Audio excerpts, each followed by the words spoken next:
आपने ज़मीन पर तो दीवारें चीन के बारे में सुन रखा होगा, लेकिन अगर मैं आपसे कहूँ कि समंदर के अंदर भी एक दीवारें चीन मौजूद है, तो आपका रद्द-ए-अमल क्या होगा?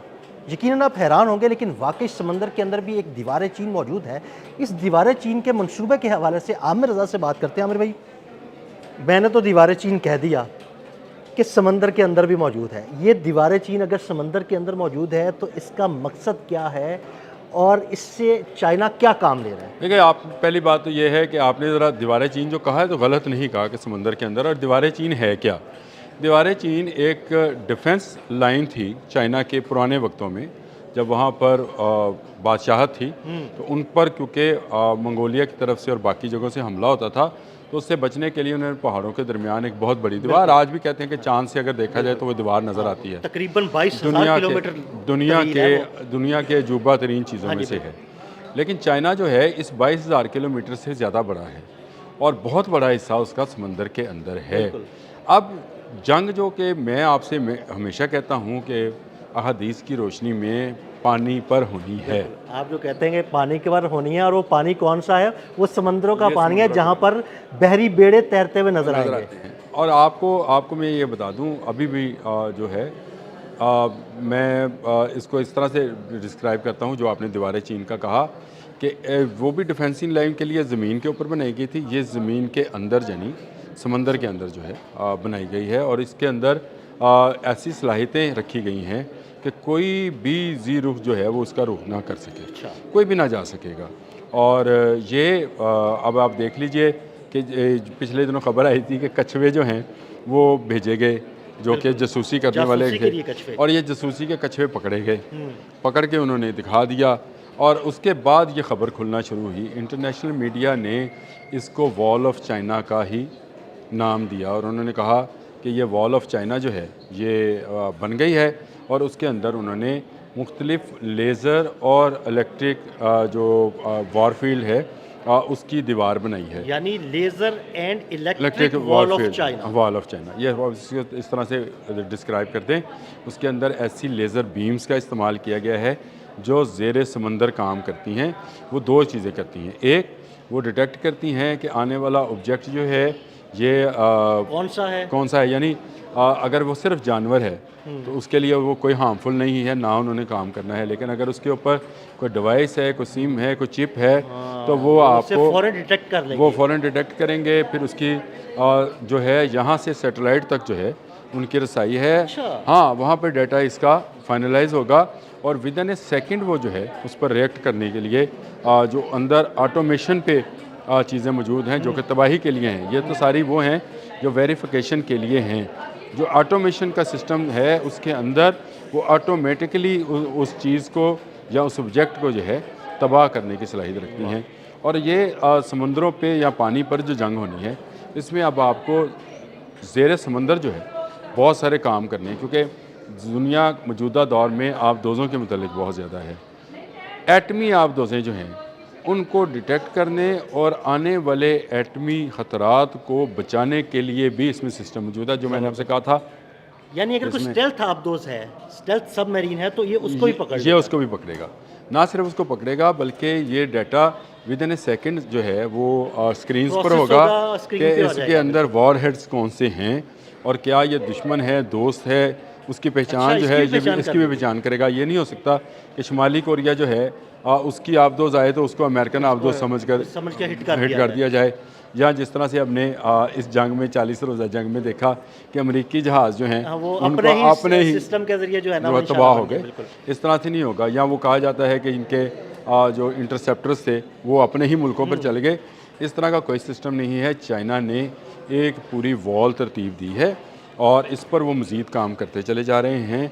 आप देखेंगे नॉर्दर्न चाइनीज़ सी के अंदर वो इस टेक्नोलॉजी को लेकर जाएंगे कि बिना आबदोज़ उतारे वो अपने समुद्री पानियों की हिफाजत कर लेंगे।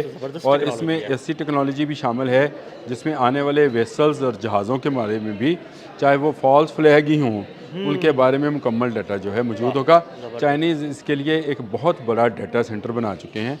इस डाटा सेंटर ने ही वो कछुए और मछलियाँ पकड़ी जो जासूसी के लिए इस्तेमाल की जा रही थी। असल में अमेरिका ये चाहता था कि ये जो wall of China under the sea है, इसकी मालूमात इकट्ठी की जाएँ कि इसमें कौन सी टेक्नोलॉजी, देखिए ये दुनिया में पहली दफ़ा एक ऐसी टेक्नोलॉजी मुतारफ़ कराई गई है जो समंदर के अंदर गहराइयों में जहाँ पे अंधेरे हैं वहाँ पर ना सिर्फ डिटेक्ट करेगी बल्कि वो उस पर रिएक्ट भी करेगी, मार भी देगी। तो ये बिलाशुबा आपने बिल्कुल सही कहा, वॉल ऑफ चाइना है, wall of China in the sea आप इसको कह सकते हैं। अच्छा आमिर भाई, ये वॉल ऑफ चाइना, मुझे ये लगता है कि मुस्तकबिल में वॉल ऑफ पाकिस्तान भी बनेगी। देखें, जब आपके पास एक टेक्नोलॉजी आ जाती है तो चाइना अगर किसी मुल्क को टेक्नोलॉजी देने में रिलेक्टेंट नहीं है तो वो पाकिस्तान है। तो पाकिस्तान क्यों है? आपने इतना ज़बरदस्त पॉइंट दिया, इतना ज़बरदस्त बात की कि मेरा दिल कर रहा है कि मैं इसकी तारीफ़ करूं। मैं मतलब आपका शुक्रिया अदा करता हूं। चाइना का जो सबसे बड़ा ट्रेड रूट बनने जा रहा है और जहां से रशिया ने भी ट्रेड रूट पकड़ना है वो आपका ग्वादर है। बिल्कुल ऐसे ही। और आपका ग्वादर आने वाले दिनों में मैं आपको बता दूं आपने हरमस से भी अहम होने जा रहा है। और ये दुनिया की पूरी ट्रेड जो है ये एक शॉर्टेस्ट वे है। यहीं से फिर वो रोड जो है वन वर्ल्ड वन रोड वाला जो कंसेप्ट है वो भी इस्तेमाल होगा। तो इन पानियों की हिफाजत भी चाइना की ही जिम्मेदारी। ग्वादर मैंने तो बनाया नहीं है, बिल्कुल चाइना ने जहाँ आपने बनाया नहीं है, जिसने बनाया है चलाना भी उसी ने है और उसी ने उसकी हिफाजत भी करनी है। अब ये कंसेप्ट जो है ये मैं हमेशा ये कहा करता हूँ कि बड़े बहरी बेड़े जो हैं ये सिर्फ दिखाने वाले दांत हैं, ये खाने वाले हैं नहीं। बिल्कुल ऐसे ही है। और ये हाथी के दांत जो हैं इनको हमने इंडिया के दो हाँ जी, विक्रांत और विशाल वो भाग गए थे। आज तक हमने निकालने नहीं दिए उनको, आज तक नहीं निकालने दिए। इसी तरह आपका जलालदार फोर्ड और अब्राहम लिंकन नहीं निकल सके जंग में। ईरान का क्या बिगाड़ लिया उन्होंने? आपने मिन्नतें करके अपना जॉर्ज डब्ल्यू बुश बचाया, नहीं तो जॉर्ज डब्ल्यू बुश भी डूब जाना सी। तो ये बड़े बहरी बेड़ों की अब ज़रूरत नहीं रहेगी। अब ये वॉल ऑफ चाइना जो है जिसका आपने जिक्र किया कि 20,000 किलोमीटर की थी, ये 20,000 किलोमीटर वाला जो समंदर के अंदर है ये नॉटिकल माइल्स में ये पाकिस्तान में से भी गुजर सकती है। ये बड़ी हकीकत पसंदाना बात है कि चाइना को महफूज पाकिस्तान चाहिए। हाँ जी। चाइना को महफूज पाकिस्तान चाइना के हक में है। समंदर में चाहिए। और ये ना सिर्फ चाइना का बल्कि जो दुनिया की दूसरी बड़ी इस वक्त कुव्वत है रशिया, उसको भी ये पानी में अब महफूज चाहिए। तो ये कोई वजह नहीं कि जहाँ हमें आप दोज़ें मिल रही हैं उसकी टेक्नोलॉजी मिल रही है, जहाँ हमें जहाज़ मिल रहे हैं उसकी टेक्नोलॉजी मिल रही है, मिसाइल सिस्टम मिल रहे हैं उसकी टेक्नोलॉजी मिल रही है, स्पेस टेक्नोलॉजी तक हम चाइना के साथ इस वक्त काम कर रहे हैं। और हमारे सैटेलाइट्स जो हैं वो चाइना की मदद से जा रहे हैं। हम आप आने वाले दिनों में देखेंगे कि पाकिस्तान में जो है लॉन्चर्स जो हैं सैटेलाइट्स के लिए वो यहाँ बनने शुरू हो जाएंगे। तो ये वॉल ऑफ चाइना जो है ये चाइना से पाकिस्तान में से होकर गुजरेगी और फिर दुनिया के किसी कुव्वत या किसी भी शरारती शैतान की जरूरत नहीं होगी कि इन पानियों की तरफ से इस अहम ट्रेड रूट को जो कि ग्वादर से होकर जाना है वहाँ से होकर गुजरे और यहाँ उसको कोई गजंद पहुँचा सके। ये आने वाले दिनों में आप देखेंगे इस हवाले से बड़ा अहम काम होना शुरू हो जाएगा। और चाइना के सैटेलाइट्स और चाइना की ये वॉल ऑफ चाइना जो डिफेंसिव लाइन है ये पाकिस्तान का भी हिस्सा होगी। लेकिन अब ये कब होगा ये एक अलग बात है, टाइम लग सकता है। लेकिन ये बात आपने बिल्कुल ठीक कही, हकीकत पसंदाना है कि चाइना में आने वाली टेक्नोलॉजी है वो पाकिस्तान में भी आ जाती है और पाकिस्तान अल्हम्दुलिल्लाह उसमें फिर आगे से आगे जो है काम कर रहे हैं। बहुत शुक्रिया आमिर भाई। आमिर भाई ने बिल्कुल ये इलेक्ट्रॉनिक वॉल ऑफ चाइना के बारे में आपको तफसील से बताया। मज़ीद अपडेट्स के लिए मैं फॉलो करते रहें। अदील अहमद और आमिर रज़ा को इजाज़त दीजिएगा। अल्लाह हाफ़िज़।